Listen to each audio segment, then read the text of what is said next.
On a deserted highway, a weary black taxi driver battles the night, his mind heavy with overdue rent. Suddenly he spots a desperate mother and her fever-stricken child, drenched in the rain and ignored by passing cars. Choosing compassion over money, he takes them to the hospital, expecting nothing in return. In gratitude, the mother gives him a lapel pin, unaware it carries the crest of a powerful family, a symbol that will bring both turmoil and the turning point of his life. Before we dive in, what time are you listening? Where are you from? Drop a comment below and tell me. The rain hammered Chicago's streets like bullets that October night. Marcus Thompson gripped the steering wheel of his beat-up Crown Vic taxi, wipers fighting a losing battle against the downpour. At 30, he'd been driving these same streets for over 10 years and tonight felt no different than the thousands that came before it. Except it was. Marcus checked the cracked digital clock on his dashboard, 11:47 p.m. $73. That's all he'd made in 12 hours of driving through this godforsaken weather. Not even enough to cover tomorrow's rent, let alone his mother's medication. The pills that kept her heart beating cost more than most people spent on groceries. He pulled over at a red light, rubbing his tired eyes. In the rearview mirror he caught sight of his own reflection. Dark skin weathered by years of worry, graying temples that seemed to multiply with each unpaid bill, eyes that had seen too much disappointment. The other drivers at the cab company called him old reliable, always showed up, never complained, kept his head down. Just another poor black man trying to make ends meet in a city that barely noticed he existed. The light turned green. Marcus pressed the gas, and that's when he saw her.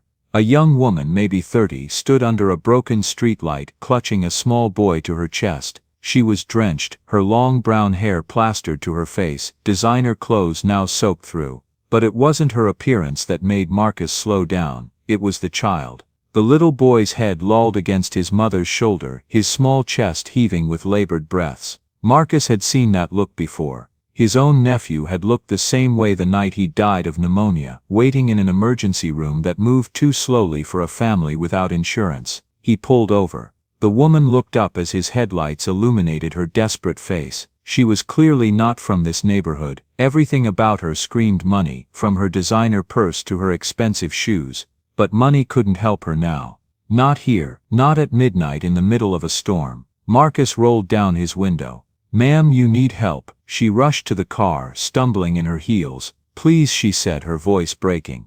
"My son, he's burning up with fever. We just got back from London, and our car service never showed up. My phone died, I lost my wallet somewhere between the airport and here, and She looked down at the boy, who couldn't have been more than 5 years old. "He needs a hospital, now." Marcus stared at her through the rain-streaked window. Every instinct told him to drive away. Rich white woman, no money, probably couldn't pay him even if she wanted to. He'd been burned before by people who promised payment later. His rent was already 3 days late. But then the little boy lifted his head, and Marcus saw his eyes, glassy with fever, unfocused, scared. Those eyes looked exactly like his nephew's had that final night. "Get in," Marcus said. The woman's relief was immediate.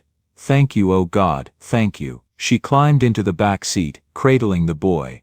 "I'm Emily, this is Josh. The children's hospital on I know where it is," Marcus said, already making a U-turn. "Just hold on tight." As they drove through the empty streets, Marcus caught glimpses of Emily in the rearview mirror. She was whispering to Josh, stroking his hair, pressing her lips to his forehead to check his temperature. The love in her eyes was universal, the same desperate love he'd seen in his own mother's face when he'd been sick as a child. "What happened to your wallet?" Marcus asked, partly to distract her, partly because he was genuinely curious. "Someone bumped into me at baggage claim," Emily said, not looking up from Josh. "By the time I realized it was gone, they'd disappeared. And then our driver wasn't at pickup, and customer service said it would be hours before they could send another car, and Josh started getting worse, and She trailed off, her voice catching. "First time in Chicago. No, I grew up here, but I've been living in London for work. Josh's father and I divorced last year, and I thought maybe it was time to come home." She managed a weak smile, not exactly the homecoming I'd imagined.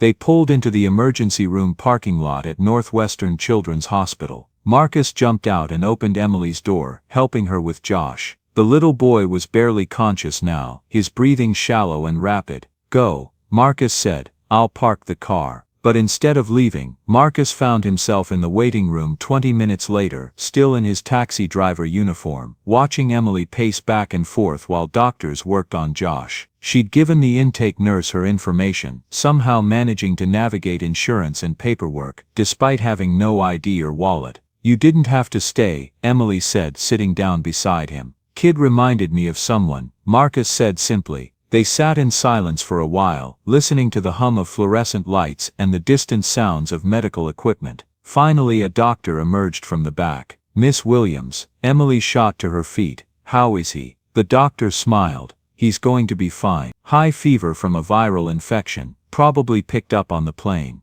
We've got him on IV fluids and medication. He should be ready to go home in a few hours." Emily's knees buckled with relief. Marcus caught her arm, steadying her.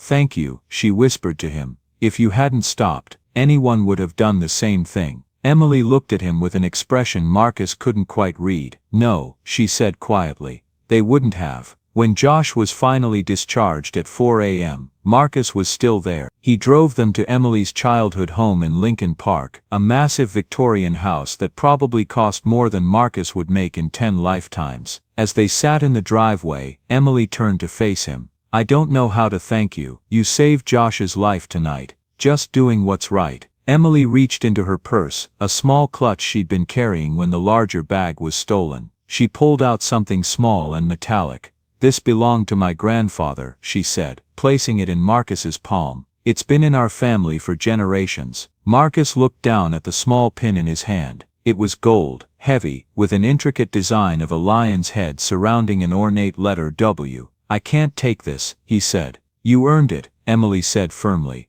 "This pin, it's only given to people our family truly respects. People who've shown real character." She met his eyes. "You're a good man, Marcus Thompson. Don't let anyone tell you otherwise." Marcus pocketed the pin, not fully understanding its significance. To him it was just a keepsake from a grateful mother. He had no idea it was the Williams family crest, a symbol that carried more weight than he could possibly imagine. 3 weeks later, Marcus made the drive he'd been dreading for months. His mother lived 200 miles south in the small town of Millerville, the same place Marcus had grown up, the same place he'd been eager to escape at 18. Now at 42, he was coming back not as a success story, but as the same struggling taxi driver who'd left all those years ago. His mother, Dorothy Thompson, lived in a cramped rental house on the wrong side of town. At 74, she was still sharp as a tack, but her body was failing her. Heart medication, blood pressure pills, insulin for diabetes, the monthly pharmacy bill was more than Marcus's rent. The family gathering was at his cousin Jerome's house, a modest but well-maintained place in what passed for Millerville's better neighborhood.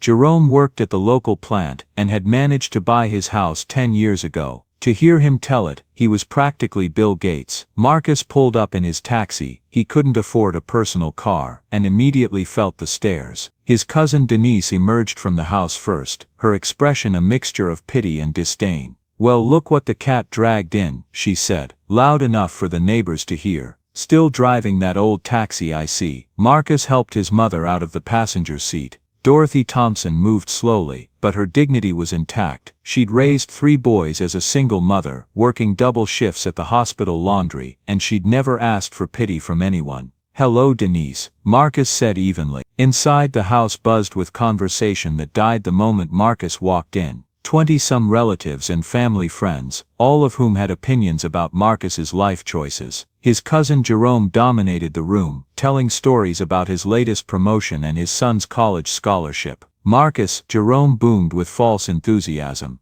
"There's our big city taxi driver, still picking up drunks and drug dealers." The room chuckled. Marcus had heard variations of this joke for years. "Honest work," Marcus said, settling his mother into a chair. "Honest, sure," said his Uncle Robert, Jerome's father. "But when you gonna get a real job? You're over 40, boy. Most men your age got careers, families, houses. What you got to show for 20 years in Chicago?" Marcus felt the familiar burn of shame in his chest, but he kept his expression neutral. "I'm taking care of Mama, that's what matters. Taking care of her." Jerome laughed. Man, you living in some fantasy world. She's in that little rental house, can barely afford her medicine, and you talking about taking care of her. Jerome, Dorothy said sharply. No, Aunt Dorothy, somebody needs to tell him the truth. Marcus been playing pretend his whole life, pretending he's gonna make something of himself, pretending he's special. But look at him, 42 years old, driving a taxi, can't even afford to get his mama proper housing.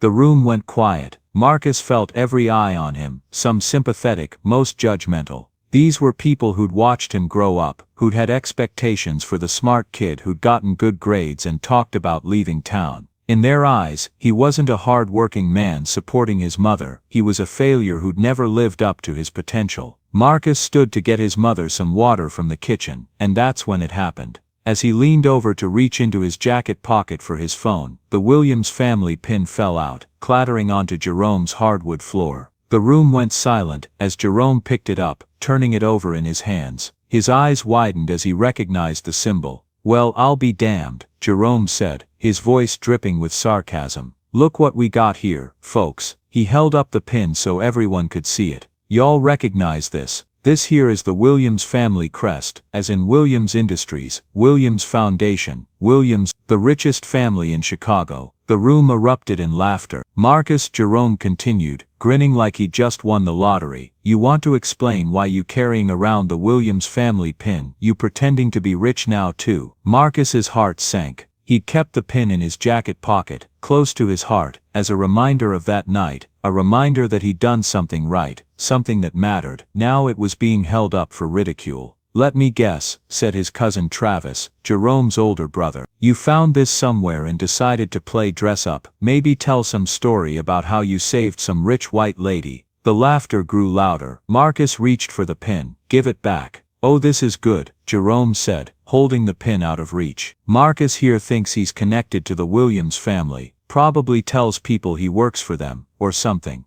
I said give it back.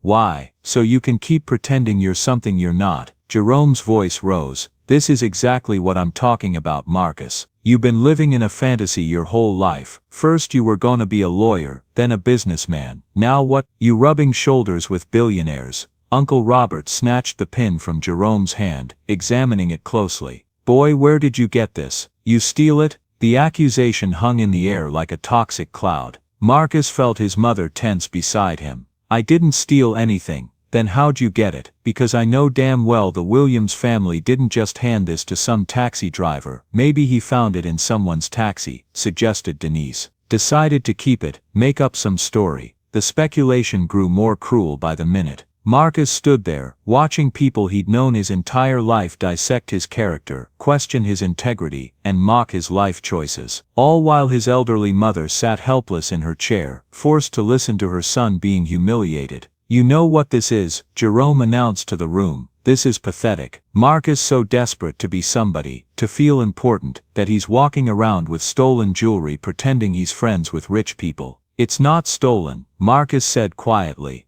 Then prove it, Travis said. Call up your billionaire friends, have them come down here and vouch for you. More laughter. Marcus felt like he was drowning in their mockery. I can't believe you'd embarrass Aunt Dorothy like this, Jerome continued. Bad enough you can't provide for her properly. Now you got her thinking you're something special with your fake jewelry and made-up stories. That's enough, Dorothy said, trying to stand. No, Aunt Dorothy, it's not enough. Somebody needs to tell Marcus the truth about himself. He ain't special, he ain't important, he's just a broke taxi driver with delusions of grandeur. The cruelty of it was breathtaking. These were family members, people who'd eaten at the same table, shared the same struggles, but in their minds, Marcus's perceived pretension was worse than actual failure. You need to stop lying to yourself, Jerome said, pocketing the pin. And you need to stop lying to your mama. She deserves better than having a son who lives in fantasy land. The landlord chose that moment to knock on the door. Jerome answered it, and Marcus heard the conversation through the thin walls.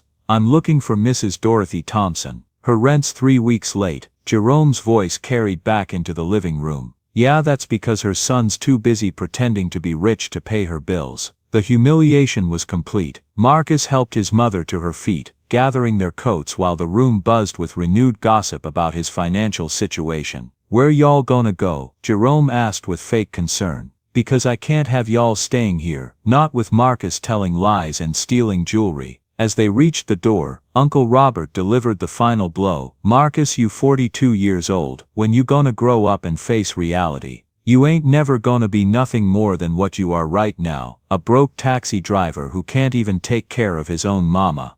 The door slammed behind them. Marcus helped his mother into the taxi, his hands shaking with rage and humiliation. As they sat in the driveway, Dorothy reached over and took his hand. They're wrong about you, she said quietly. Are they? I raised you to be a good man. That matters more than money or status or what people think. Marcus wanted to believe her, but sitting there in his beat-up taxi, homeless and broke, listening to his family's laughter through the windows, it was hard to feel like anything more than exactly what they said he was. He started the engine and pulled away.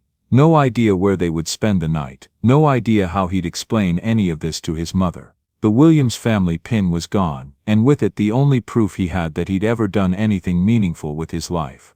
Marcus and his mother spent that first night in the taxi, parked at a 24-hour diner where the manager let Dorothy use the restroom and bought her coffee. By morning, Marcus had managed to scrape together enough money for a cheap motel room, but he knew it was temporary. He'd have to get back to Chicago, back to work, but the humiliation of the previous night played on repeat in his mind. They were at the motel Tuesday morning when Marcus heard the sound that would change everything: expensive car engines, multiple vehicles moving slowly through the gravel parking lot. Through the thin motel curtains, Marcus saw them, 3 black luxury cars, pristine and gleaming despite the dusty rural road. They looked as out of place in Millerville as spaceships. The first car stopped directly in front of their motel room door. Marcus's heart began to race. He recognized the woman who stepped out of the lead vehicle, Emily Williams, but not as he'd seen her that rain-soaked night 3 weeks ago. This Emily wore a tailored business suit that probably cost more than his monthly income, her hair perfectly styled, her bearing confident and commanding. Behind her emerged an older man, tall, silver-haired, wearing a suit that screamed money and power. Even from a distance, Marcus could tell this man was used to rooms falling silent when he entered them. The third figure made Marcus's breath catch. Little Josh, healthy and smiling, wearing expensive clothes but still carrying the same stuffed animal he'd clutched that night in the emergency room. Emily walked directly to the motel room door and knocked. "Mr. Thompson, it's Emily Williams." Marcus opened the door, acutely aware of how he must look after spending a night in his taxi and morning in a cheap motel. Emily's expression was unreadable, professional but not unkind. "Hello, Marcus. This is my grandfather, William Matthews Williams. We need to talk." The older man stepped forward, extending his hand. "Mr. Thompson, I'm told I owe you a significant debt." Marcus shook his hand, confused. "I don't understand. We heard about what happened at your family gathering," Emily said. "About the pin." Marcus's face burned with shame. "How did you? We have ways of knowing when family property surfaces," Williams said. "Imagine our surprise when we learned someone was claiming one of our pins was fake." The realization hit Marcus like cold water. These people had investigated him. They knew about his humiliation, his family's accusations, his current situation. "Mr. Williams, I can explain. No explanation necessary," the older man said. "We know exactly how you came by that pin, Mr. Thompson. The question is, would you like to set the record straight?" 20 minutes later, the 3 luxury cars pulled up to Jerome's house, where another family gathering was in progress. Word had spread quickly through Millerville about Marcus and Dorothy being kicked out, and the extended family had assembled to discuss the situation, and no doubt to further dissect Marcus's character. Jerome was holding court on his front porch, entertaining neighbors with embellished stories about Marcus's delusions when the cars arrived. The neighborhood went dead silent. Emily Williams stepped out first, every inch the powerful executive. William followed, his presence immediately commanding attention. Finally Josh, who looked around curiously at the modest houses. The family gathering emptied onto Jerome's front yard, drawn by a curiosity they couldn't contain. Marcus had never seen his relatives look so confused and nervous. William Matthews Williams was known throughout Illinois. His face had been on magazine covers, his name on buildings. Even in rural Millerville, people recognized him. He was worth more money than the entire town would see in a generation. "Excuse me," William called out, his voice carrying clearly across the yard. "I'm looking for the Thompson family gathering. I believe there's been some confusion about my family's property." Jerome stepped forward, trying to project confidence but clearly shaken. Yes sir, Mr. Williams. I'm Jerome Thompson. We found some jewelry that might belong to your family. Found? Williams' voice carried an edge of steel. That's interesting, because according to our records, that pin was given to a Mr. Marcus Thompson as a token of our family's gratitude. The yard fell silent, except for the sound of Jerome swallowing hard. Emily stepped forward. 3 weeks ago Marcus Thompson saved my son's life. He found us stranded in a rainstorm, drove us to the hospital, and stayed with us through the night. He refused payment and asked for nothing in return except the satisfaction of helping a child in need. She looked directly at Jerome. The pin he carries is a symbol of the highest respect our family can bestow. It's given only to individuals who've demonstrated exceptional character and integrity. Uncle Robert, who had been so quick to accuse Marcus of theft, now looked like he wanted to disappear into the ground. There seems to have been some suggestion, William continued, his voice growing colder, that Mr. Thompson somehow acquired this pin dishonestly. That he's a liar and a thief. No one dared to speak. Let me be clear, William said, his voice carrying across the silent yard. Marcus Thompson is under the protection of the Williams family. He has proven himself to be a man of extraordinary character. Anyone who suggests otherwise is calling my family's judgment into question. The threat was unmistakable. In a small town where the biggest employer was a factory that could be closed with a phone call, where local banks had relationships with larger financial institutions, where politicians needed campaign contributions, the Williams name carried weight that could crush them all. Jerome pulled the pin from his pocket with shaking hands. Mr. Williams, sir, there was a misunderstanding. We didn't realize, Marcus never said, because he's humble, Emily said sharply. Because he doesn't boast about his good deeds or demand recognition for his kindness. Qualities that seem to be in short supply here. Josh, who had been standing quietly beside his mother, suddenly broke free and ran to Marcus. Uncle Marcus, the little boy wrapped his arms around Marcus's legs, grinning up at him. Mommy told me you saved my life. Are you gonna come live with us now? The simple innocent question from a 5-year-old carried more weight than all of William's implied threats. This child, the most precious thing in Emily's world, loved and trusted Marcus completely. Mr. Thompson, Williams said, his voice softening as he watched the interaction, my family would be honored if you would consider a position with our company. We need people of integrity, people we can trust completely. The pay would be substantial. Enough to ensure your mother receives the best medical care available. The offer hung in the air. Marcus looked around at his relatives, saw the shock and envy in their faces, the sudden realization of what they'd thrown away with their cruelty and small-mindedness. But instead of gloating, instead of throwing their words back at them, Marcus did something that surprised everyone, including himself. Mr. Williams, I appreciate the offer more than you know, but if I take this job to prove something to these people, then I'm just as small as they are. He looked at Jerome, at Uncle Robert, at all the family members who'd spent the previous night mocking his dreams and questioning his character. I don't need anyone to bow down to me, because they're scared of your money, Marcus said quietly. I don't need anyone to respect me because of who I work for. If they can't see my worth as a human being, then their opinions don't matter to me. The yard was dead silent. William Matthews Williams stared at Marcus for a long moment, and then something remarkable happened. He smiled.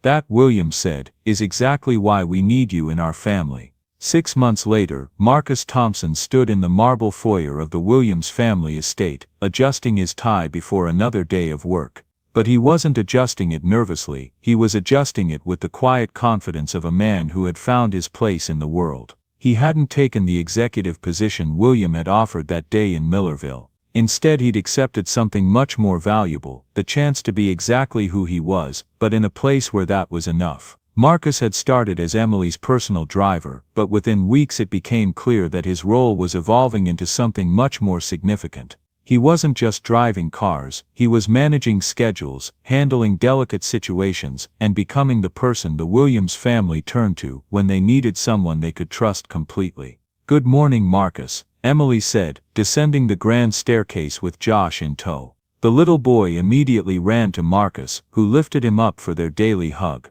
Morning, Miss Emily. Josh, you ready for school? Marcus, can you come to my school today? I want to show you my science project.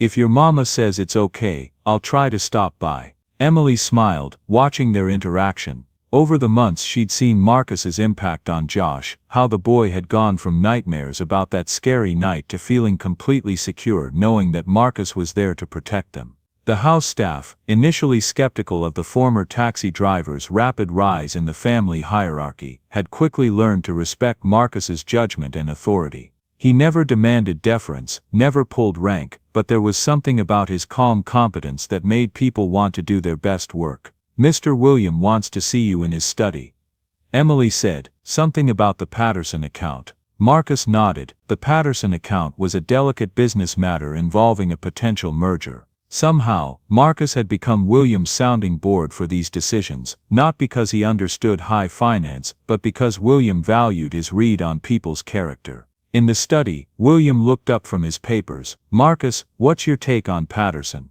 Emily thinks we should move forward, but something feels off to me." Marcus settled into the chair across from William's desk, a chair that had become unofficially his over the past months. "I met him twice now. Both times, he was polite to you and Miss Emily, but I watched how he treated the security guards, the cleaning staff. Man who treats powerful people well but looks through poor people like they're invisible, that tells me something about his character." William nodded. "That's what my gut was telling me too. Emily's got the numbers right, but numbers don't tell you everything about a person." "No sir, they don't. Marcus, I want to talk to you about something else. Emily's been considering a move back to London, expanding our European operations." Marcus felt his stomach drop. After everything, after finding a place where he belonged, was he about to lose it all again? But William continued, "She won't go without you and Josh is adamant that you have to come too. So I'm prepared to make you an offer, Vice President of International Operations. You'd essentially be Emily's right hand, helping her set up the London office." The promotion was staggering. Vice President of a multi-billion-dollar company. 6 months ago, Marcus had been sleeping in his taxi, homeless and humiliated. "Sir, I don't know anything about international business, but you know about people. You know about loyalty, integrity, making good decisions under pressure. The business part, we can teach. The character part, that's something you either have or you don't." That afternoon, Marcus drove Josh to school as usual, but his mind was racing with possibilities. Vice President, London, a chance to start completely fresh in a place where no one would judge him by his past. As they pulled up to the elementary school, Josh turned in his seat. "Marcus, are we really moving to London?" "Maybe. How do you feel about that?" Josh considered this seriously. "Will you still be my driver? If you want me to be, and will you still help me with my homework?" "Of course, then I think it would be an adventure." Marcus smiled, out of the mouths of babes. That evening, Marcus called his mother. Dorothy had moved into a beautiful assisted living facility, the best in the area, all expenses covered by the Williams family. She had her own apartment, round-the-clock medical care, and social activities that kept her busy and happy. "London," Dorothy said when he told her about the offer. "That's a long way from home." "Yeah, it is, but it sounds like an opportunity." "It is, a big one, then you should take it. I'm proud of you, son. Not because of this job or the money, but because you stayed true to yourself. You could have used their power to hurt those people who hurt you, but you didn't. That's the man I raised." 2 weeks later, Marcus found himself back in Millerville for the first time since that awful day. But this time, he wasn't running away, he was saying goodbye. The town looked smaller than he remembered, shabbier somehow. He drove his mother to visit her sister, and as they pulled up to the modest house, he saw Jerome working in his yard.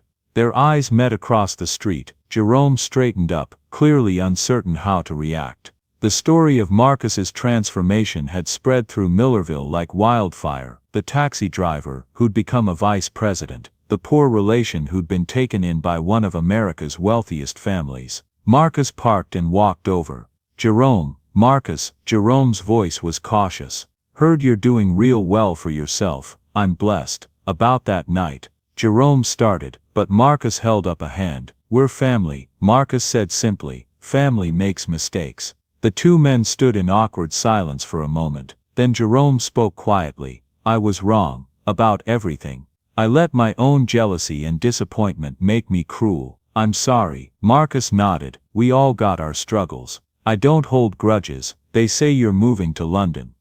Yeah, new job, new adventures. Jerome looked at him with something that might have been respect. You always were meant for bigger things than this town. Maybe, but this town made me who I am. That matters too. As Marcus walked back to his car, Jerome called after him.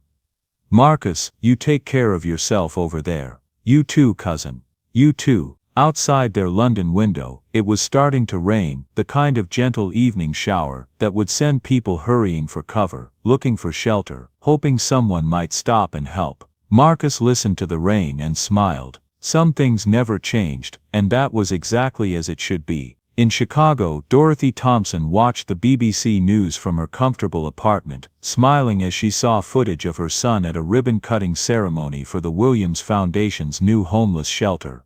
The reporter mentioned that the shelter's design had been personally overseen by Marcus Thompson, Vice President of International Operations, who had insisted that it include not just beds and meals but job training and dignity for its residents. That's my boy, Dorothy said to no one in particular, her heart full of pride. And in Millerville, Jerome Thompson sat in his living room, reading an article in Business Weekly about successful international business partnerships. There, on page 47, was a photo of Marcus Thompson at a conference table with some of Europe's most powerful executives, the caption identifying him as one of America's rising business leaders. Jerome cut out the article and put it in his wallet. Not because he wanted to brag about knowing Marcus, but because he wanted to remember the lesson his cousin had taught him. Sometimes the people we think we know the best are the ones we understand the least. Sometimes a taxi driver is just a taxi driver, and sometimes he's so much more.